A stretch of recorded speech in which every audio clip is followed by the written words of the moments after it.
Nobody has doper opens than Domonique Foxworth. So sexy. Hey. We all talk trash about our coworkers every now and then. Sorry, Jeff. I might run around this whole damn studio Go for it. because I was right. I was the first one. And that damn Jones and the Colts will be good. I said the O-line was good. I said the receivers were good. I'ma fight somebody. Now y'all tell me how damn right I was.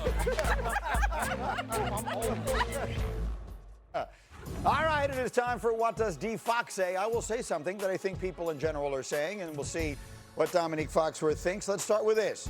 If someone were to say the Vikings defense is going to shut down Aaron Rodgers this weekend, what does D Fox say? I'd say they are, and we got the wrong Rodgers in the question. We need to be talking about Isaiah Rodgers, the man who had 3 turnovers and 2 touchdowns at a look at him at a cornerback. You think you're gonna catch this man? No chance. That was his 2nd touchdown. He had a strip fumble, and that's the team that I like in this matchup.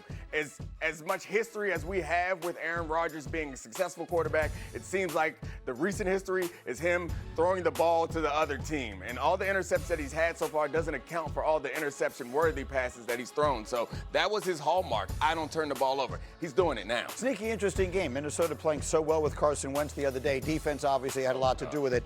We'll see where that goes. Next one.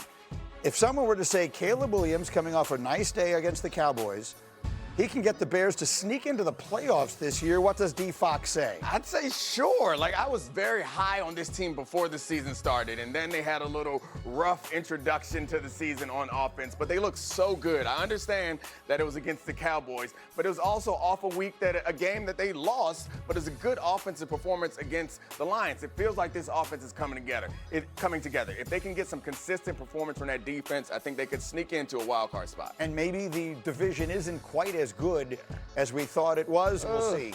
Minnesota, at least, maybe you take a step. We'll see. Green Bay, bad loss. We'll see what winds up happening. Okay, last one.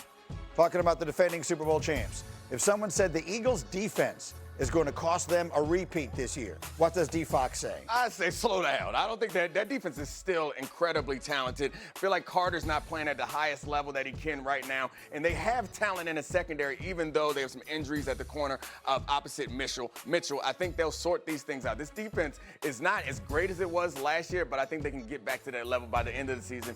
They have good coaching, too. I think this team's going to be fine on that side of the ball. Yeah, they've won 19 of their last 20 games, so it's hard to find a whole lot of flaw with them, but that does not mean that occasionally people do not. Yeah. Did you hear Drew Brees on First Take yesterday? So Drew has become like a regular contributor now with Stephen A. and company on First Take, and he was on yesterday, and this is what he said about Philadelphia's effective yet unspectacular offense.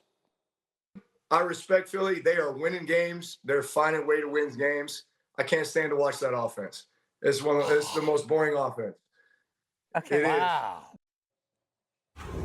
So Drew Brees says the Eagles' offense I love it. is boring. Jeff, Saturday, why are you making that face? I mean, let me just show you my shock face.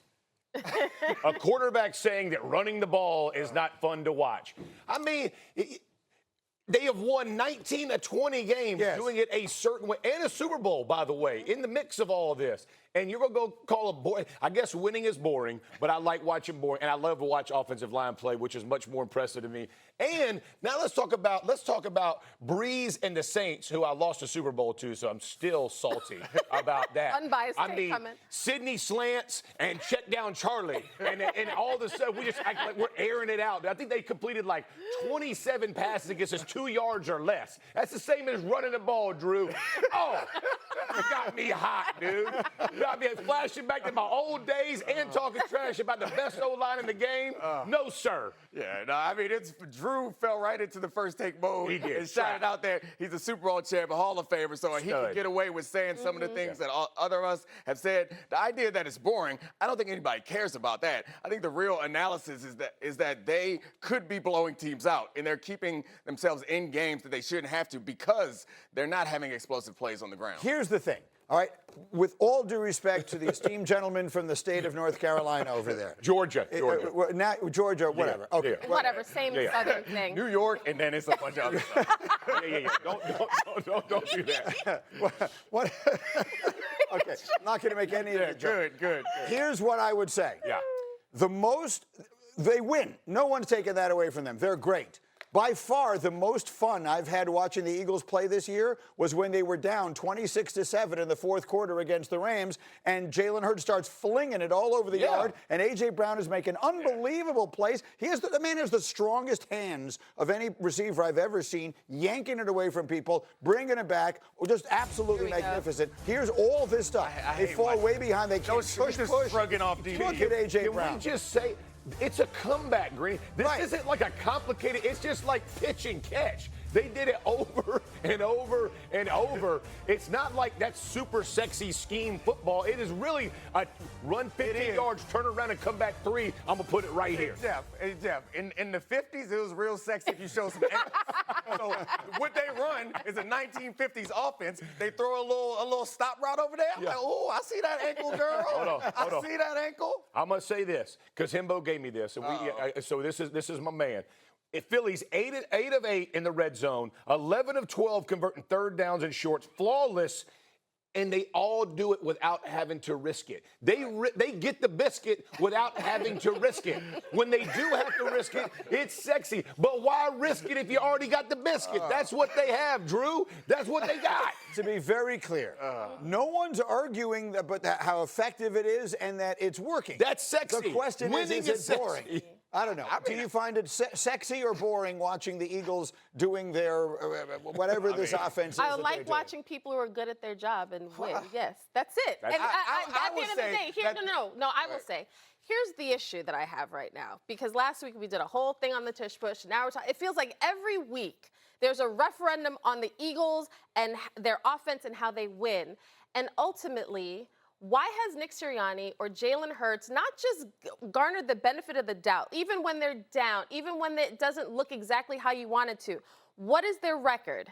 I don't understand why we get into this. They've won 17 straight games that Jalen Hurts has finished, and they're 19-1 in their last 20 games. Nobody gets the benefit of the doubt. We've been critical of Patrick Mahomes and the Chiefs. Everyone is going to get criticized. Once you show us how great you can be, in particular, we're going to have that expectation. I think we joke about them being fun, and that's the problem. That's not the problem to me. The problem is this is not the most effective that their offense can be. And they put themselves in closer games than they need to be because they have a ton of talent. They need explosive plays. Last year, they got explosive plays from Saquon Barkley running from 40 yards out the backfield. If he's going to get 2 and 3 yards, you're going to be in tough spots all season long. I want to see them play the Lions. That's the game I want to see. We're going to get Drew on Get Up, too. We're going to get Drew on Get Up, put smackdown on him, too.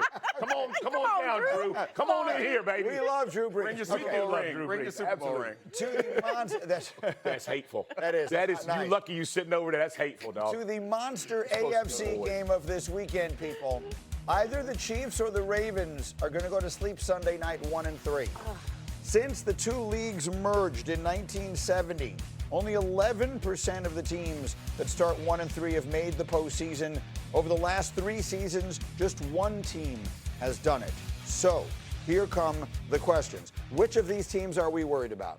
Like, I feel like if there's one advantage I have, I do 5 different shows a week. So I've got like 5 different collections of people.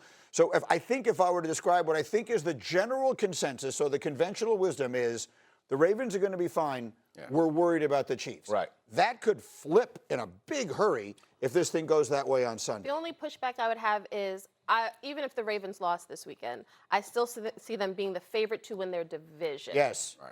Whereas I look at the AFC West, and I still think the Chiefs will be fine in this moment. However, their division is a lot tougher to win, and they've also lost 2 people in their division. So that's my only concern. That has been their advantage for a long time. For sure. One of the reasons the Patriots had the run they had was they dominated in their division.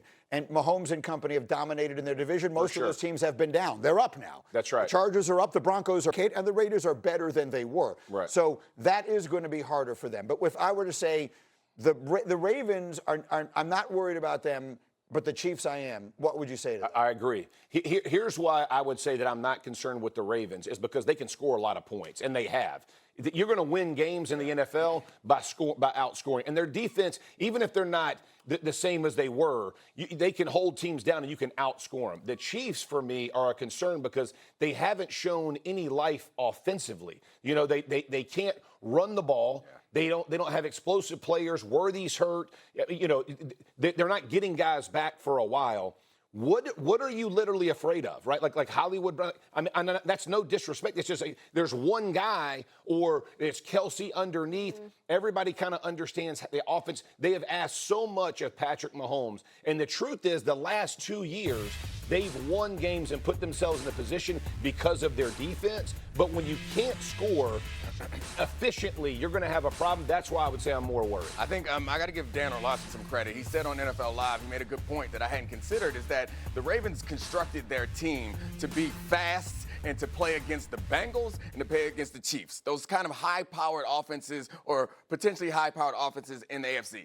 It's a real bad matchup when you go up against the NFC-style teams that run the ball really physically. I'm interested to see how the Ravens adjust when they play the Rams coming forward, but they have to win this Chiefs game because then this is who you're matched up against. This is the team that you're constructed to beat. Your offense can score with them. Your defense has a ton of great guys in the secondary. And you think for the Ravens why it's so important, they would have lost to the Bills and Chiefs. Right. That is, so that's a death nail for whatever you're trying to get. Home field advantage, probably. But I think Kmart makes the important for sure point. that. For the longest time, we've looked at the AFC North and said, well, that's the toughest division. Those days are long since behind us. By the way, quick note, the Chiefs at home with an extra day of rest are a 2.5-point underdog in this game against the Ravens.